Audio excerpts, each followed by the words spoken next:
రాయచోటిలో ఉద్రిక్త పరిస్థితులకు సంబంధించి మా ప్రతినిధి రాఘవేంద్ర లైవ్ లో అందిస్తారు. రాఘవేంద్ర చెప్పండి, అసలు ఈ ఘర్షణ తలెత్తడానికి కారణం ఏంటి? ప్రస్తుతం మరి పరిస్థితి అదుపులోనే ఉందా?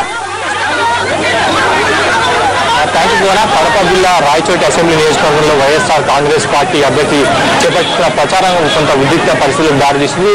ఆ రాయచోటి పట్టణంలోని పాత రాయచోటి ప్రాంతంలో ఇవాళ వైఎస్ఆర్ కాంగ్రెస్ పార్టీ అభ్యర్థి శ్రీకాంత్ రెడ్డి ఉదయం ప్రచారానికి వెళ్ళిందని దాదాపు గంట క్రితమైన కార్యకర్తలు అంచెలతో ఆ ప్రాంతంలో ప్రచారానికి వెళ్ళారు. అయితే ఆ ప్రాంతాన్ని ఇప్పటికే టీడీపీ ప్రాబల్యం ఉంది కదా స్థానికులు చెప్తున్నారు. అప్పటికే ఆ వైఎస్ఆర్ కాంగ్రెస్ పార్టీ ప్రచారానికి వస్తున్నట్టు తెలిసి ఆ ప్రాంతంలో అంతా కూడా తెలుగుదేశం పార్టీ నాయకులు ఆ జెండాలు కట్టిన పరిస్థితి అక్కడ ఏర్పడింది. అయినప్పటికీ కూడా వైఎస్ఆర్ కాంగ్రెస్ పార్టీ అభ్యర్థి శ్రీకాంత్ రెడ్డి ఆ ప్రాంతంలో ప్రచారం చేయడానికి వెళ్తే టీడీపీ సంబంధించిన కార్యకర్తలు అడ్డుకున్నట్టు మనకు సమాచారం ఉంటుంది.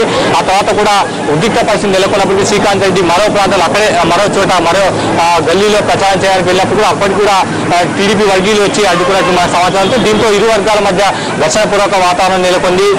ఒక్కసారిగా కాంగ్రెస్ పార్టీ వైఎస్ఆర్ కాంగ్రెస్ పార్టీ అదేవిధంగా టీడీపీ పార్టీకి సంబంధించిన కార్యకర్తల నేతల మధ్య ఘర్షణపూర్వక వాతావరణం నెలకొంది. ఆ తర్వాత ఒకరిపై ఒకరు రాళ్లు విసురుకునే పరిస్థితి దాకా అక్కడ వచ్చినట్టు మనకు సమాచారం. మొత్తం మీద ఆ ప్రాంతాల్లోకి వెళ్ళినప్పుడు ఆ రోడ్లపై మొత్తం కూడా రాళ్లు వేసుకున్న పరిస్థితి, ఇటుకలు వేసుకున్న పరిస్థితి కనిపిస్తుంది. దీంతో వైఎస్ఆర్ కాంగ్రెస్ పార్టీకి సంబంధించిన అభ్యర్థి శ్రీకాంత్ రెడ్డి గన్మెన్ పరిస్థితిని అదుపులోకి తీసుకోవడానికి గాల్లో కాల్పులు పెట్టినట్లు మనకు సమాచారం ఉంటుంది. అప్పటికే పోలీసులు కూడా అక్కడ చేరుకున్నారు.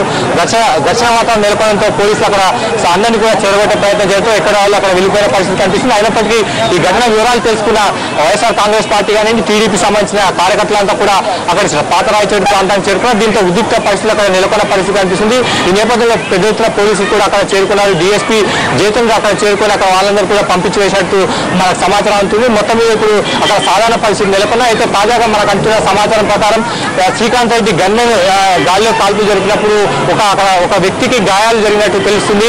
ఆయన ఇప్పుడే హాస్పిటల్లో చేర్పించినట్టు తెలుస్తుంది. అదే సమయంలో టీడీపీ వర్గీయులు ఉద్దేశపూర్వకంగానే వైఎస్ఆర్ కాంగ్రెస్ పార్టీ మా ప్రాంతంలో ప్రచారం చేయడానికి వచ్చారు, ఉద్రిక్త పరిస్థితి నెలకొనే విధంగా వాళ్ళు ప్రయత్నించారన్న దాంతో పోలీస్ స్టేషన్లో ప్రచారం చేయడానికి మా కార్యకర్తల నేతలంతా కూడా పోలీస్ స్టేషన్కి చేరుకున్న పరిస్థితి కనిపిస్తుంది. అయితే ప్రస్తుతం పాత రాయచోటి ప్రాంతంలో మాత్రం సాధారణ పరిస్థితులు నెలకొనే పోలీసులు